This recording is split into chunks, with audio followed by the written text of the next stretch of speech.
Students, welcome at KitKat Digital Learning. I'm your science teacher. Today I'm presenting you lecture number 1, Building Unit of Life, from your book Modern of Science 6, published by Oxford University Press. Now start up with today's topic, Building Unit of Living Things. Building unit of living things जब हम पढ़ते हैं तो हमें सबसे पहले mind में आता है सेल। सेल क्यों हमारे माइंड में आया? क्योंकि सेल हमारा बिल्डिंग यूनिट है, यानी cell is the basic unit of life. Cells जो है वो खलियों को कहते हैं, जो कि हमारे पूरी बॉडी में मौजूद होते हैं। अब हम हमारे इर्द गिर्द हम देखें तो मुख्तलिफ ऑर्गेनिज़म्स हैं, यानी मुख्तलिफ जानदार हैं। प्लांट्स हैं, plants is also living thing.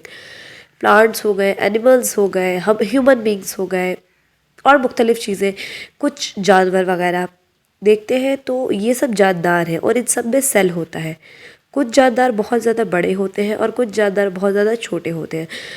बड़े में आ जाता है हमारा हिप्पोपोटामस, एंड स्मॉल एनिमल्स में आ जाते हैं हमारे मस्कीटोज़ वगैरह। तो ये सब हमारे इर्द गिर्द हम देखते हैं, लेकिन सबकी शेप अलग है, सबका साइजेस अलग है, लेकिन इन सब में एक चीज़ कॉमन है। वो चीज़ कॉमन क्या है? वो चीज़ कॉमन है कि इनकी बॉडी में सेल होता है। Cell is the basic unit of life. तो सेल जो है वो इंसान की बॉडी में, जानवरों की बॉडी में लाजमी होता है। डिफरेंट साइज़ होता है, डिफरेंट कलर्स होता है, डिफरेंट शेप्स होती है, बट सब में एक चीज़ कॉमन है, वो है सेल। सेल के दो टाइप्स होती है। एक होता है यूनिसेल्यूलर, यानी कि एक सेल वाले, और एक होता है मल्टी सेल्यूलर, यानी कि मुख्तलिफ खलियों वाले, मुख्तलिफ सेल्स वाले। अब हम अगर एक सेल की एग्जाम्पल लेते हैं तो अमेबा एक माइक्रो ऑर्गेनिज्म है। अमेबा, उसमें सिर्फ एक सेल होता है, वो एक सेल पे ज़िंदा है।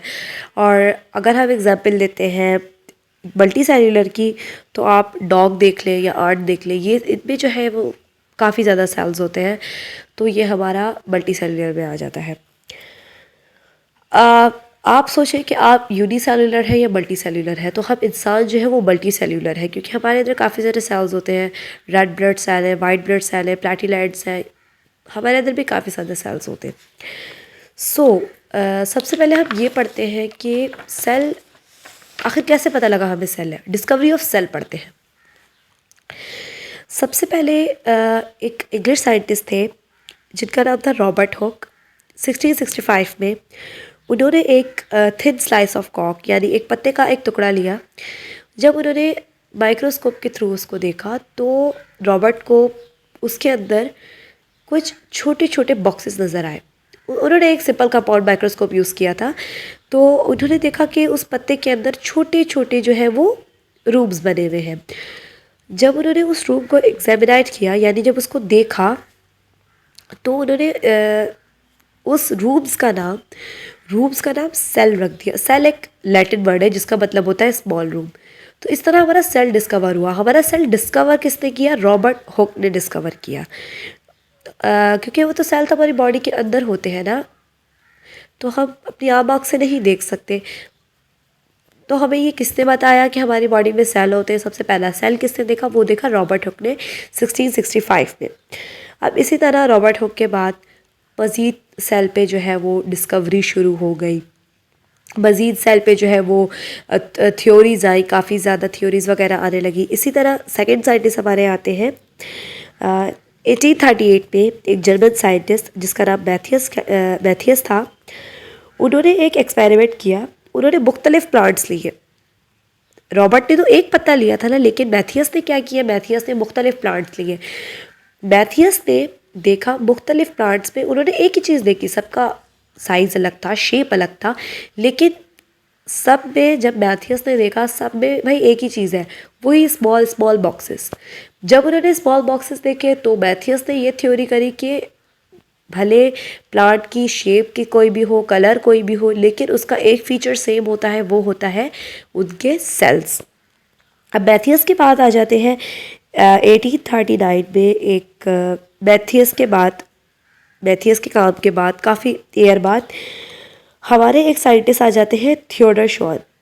इन्होंने काफ़ी ज़्यादा एक्सपेरिमेंट्स किए और इन्होंने फिर जब इन्होंने थ्योरी पढ़ी, इन्होंने मैथियस की थ्योरी पढ़ी, इन्होंने रॉबर्ट की थ्योरी पढ़ी। तो इन्होंने काफ़ी ज़्यादा एक्सपेरिमेंट किए और इसके बाद इन्होंने बताया कि एनिमल में भी सेल्स होते हैं, सेल्स हमारे एनिमल्स में भी पाए जाते हैं। तब हमें पता लगा कि प्लांट्स में ही नहीं, सिर्फ एनिमल्स में भी सेल्स होते हैं। इसके बाद आ जाते हैं हमारे 1857 में साइंटिस्ट, एक जर्मन साइंटिस्ट है रडल्फ। फिर उन्होंने ऑब्जर्व किया, ऑब्जर्वेशन करी ये, जब उन्होंने मज़ीद हमें जो है वो मज़ीद सेल के बारे में पढ़ी, मज़ीद उस पर एक्सपेरिमेंट शुरू किए। तो फिर मैथियस के बाद रडल्फ को पता लगा कि सेल जो है बेसिक यूनिट ऑफ लाइफ है, सेल जो है हर लिविंग थिंग्स में जो है वो पाया जाता है। जब रडल्फ ने by putting all the work of all these scientists together, the modern approved theory of cell, जब सारे साइंटिस्ट का वर्क एक जगह आ गया, सारे साइंटिस्ट का वर्क एक तरफ आ गया, तो इसको एक हमने नाम दे दिया थ्योरी ऑफ सेल। मतलब एक पूरी थ्योरी मिल गई हमें सेल की, एक खलिए के बारे में, जो सेल है बेसिक यूनिट ऑफ लाइफ है, इसके बारे में हमें एक पूरी थ्योरी मिल गई। तो as it is applied today consists of three parts is state that तो हमें जो थ्योरी मिलती है सेल की वो है कि हर जानदार सेल से बना है, सेल बेसिक यूनिट है लाइफ का, और सेल जो है हमें अपने पेरेंट्स के थ्रू मिलते हैं। रडल्फ ने जो हमारे साइंटिस्ट रडल्फ थे, उन्होंने ये एक्सपेरिमेंट किया था, उन्होंने ये ऑब्जर्वेशंस की थी कि जो हमारे सेल है वो हमें किसके थ्रू मिलते हैं, हमारे पेरेंट्स के थ्रू मिलते हैं। तो कोई भी एनिमल होगा उसको उसके पेरेंट्स के थ्रू मिलेंगे, हमारे अंदर जो सेल्स हैं हमें अपने पेरेंट्स के थ्रू मिले हैं। तो हमें एक पूरी थ्योरी मिल गई सेल के बारे में, हमें पूरी डिस्कवरी हो गई सेल के बारे में कि आखिर सेल क्या था और सेल को डिस्कवर कैसे किया गया, कहाँ से स्टार्ट हुआ और उसकी थ्योरी का कहाँ एंड हुई।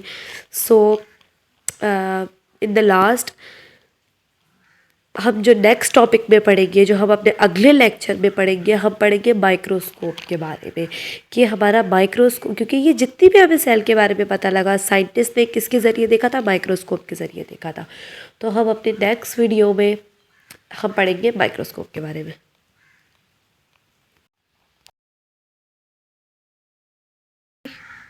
Hope you enjoyed and learned basic concept of today's topic.